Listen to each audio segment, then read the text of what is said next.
About keeping our four-legged friends safe. We've got Courtney Wingate from the Humane Society of Northwest Louisiana. And first off, Courtney, thank you for what you're doing. A lot of people don't realize when people get displaced from their home, if they go to a shelter situation, unless the animal is a service animal, they're not going to be able to take them in. Likewise, if they are staying at a hotel. That is absolutely correct. There are some animal-friendly hotels, but the majority of those rooms have been booked. And you are doing some amazing things there at the Humane Society. Why don't you share a little bit? Toot your own horn a little bit. Okay, well, it wouldn't be possible without all the volunteers. I believe it was Thursday night, Bossier City Animal Control was getting hit hard with the evacuees dogs, and they had nowhere for them to go. And their adoptable dogs at Bossier City Animal Control were at risk. They didn't know what to do with them, and so the Humane Society volunteers stepped up, and we made room for 16 of Bossier's adoptable dogs to move into our shelter temporarily to make room for the 80-plus dogs that have come through Bossier City Animal Control's doors. Okay, now, just to be clear, and I hate to be really blunt with this, but when you say adoptable dogs there at Bossier Animal Control, we're talking about dogs that, if aren't adopted, could be euthanized. Well, you're right in some aspects. These dogs are up for adoption, and they will keep them until they get adopted. And so these dogs are not at risk for euthanasia on a normal basis. Okay. But when they are dealing with evacuees dogs, what were they going to do with the adoptable dogs? Right. They can't put down any of the stray dogs, and they can't humanely euthanize the evacuees dogs. And so what were they going to do with these adoptable dogs that they have grown to love and spent money and time with to get them to adopt? Now they didn't know what to do with them. That is a really tough situation. I go up to Bossier City Animal Control every week, and we help them take pictures, and we love on these dogs. And so, I've formed a relationship with these dogs as well. I see them every Wednesday. We take pictures of them, and we try getting them adopted. And so when worse came to worse, we called a meeting at Bossier City Animal Control, and we had about 20 volunteers from Nina's Road to Rescue, Bossier City Animal Control, and Humane Society, and they loaded up these dogs at 12 a.m. in the morning and transported them safely to the Humane Society, where we had beds and food and dry spots for them to go to hold on to them until the evacuees dogs start going home. And just so we are clear that these are dogs that were surrendered just for a short period of time until these evacuees can get back into their homes. That's right. So they are staying with us until Bossier City Animal Control has room for them again. And once Bossier City Animal Control empties out the evacuees dogs and the evacuees dogs start going home one by one, the dogs will start going back there. Now, I've got to imagine that, in addition to the surrenders that you are seeing from pet owners, simply because they just aren't able to keep them wherever they are staying at this point, that you're also getting a large number of strays that you don't know who they belong to, and would like to get some pointers on that because, I have 3 myself, and, there are things that you can do to make sure that they're easily identifiable.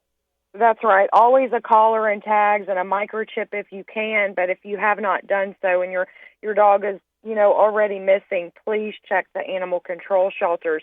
Stray dogs must go to animal control for their stray hold. The dogs are not at risk of being euthanized. These dogs are waiting for their owners to come and claim them. And so your stray dogs are going to animal control.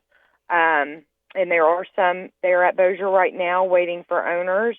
There was one that was in Caddo today that I helped find its owner, and it has been since picked up. So the faster these people are out actively looking for their dogs, the more space that opens up for the flood victims. Now, we've come across a Facebook page that I just think is so cool for our animals that have been displaced. It's Shreveport Bossier Flood Pet Lost and Found.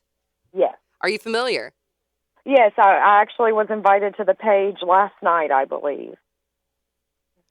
So I'm assuming that we're being able to join up some more through this because I know your Facebook page is really active.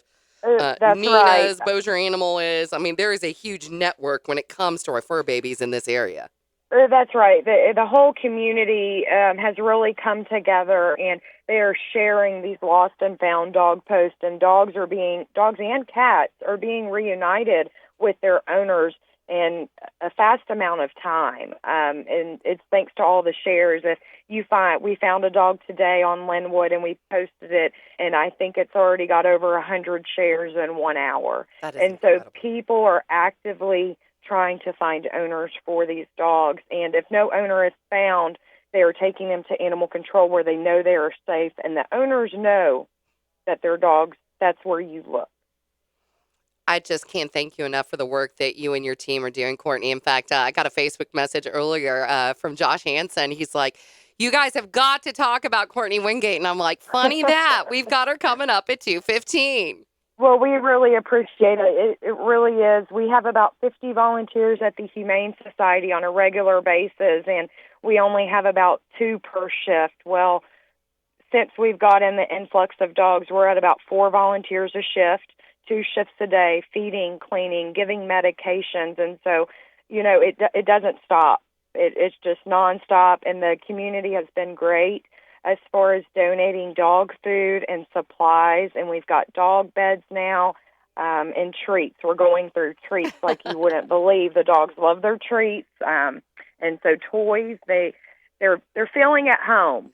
That was one of the things that you did mention then when we spoke last night, Courtney, during our continuing coverage of the flood of 2016, that a lot of these dogs, they don't know you, and That's right. they need something to comfort them. So right now, things that you are looking for are specifically treats.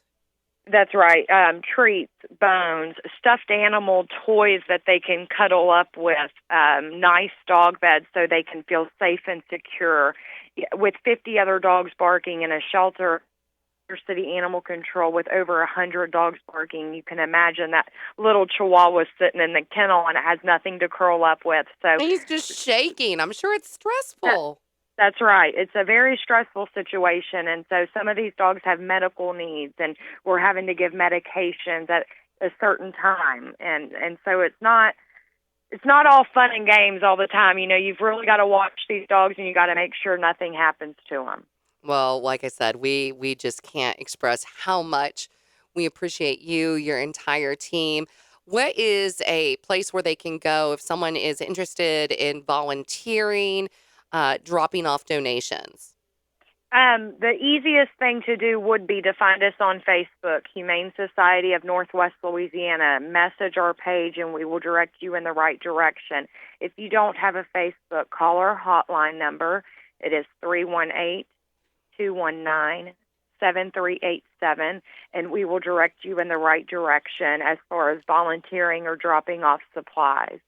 Bless you once again. It's Courtney Wingate with the Humane Society of Northwest Louisiana as continuing coverage continues on News Radio 710 Keel.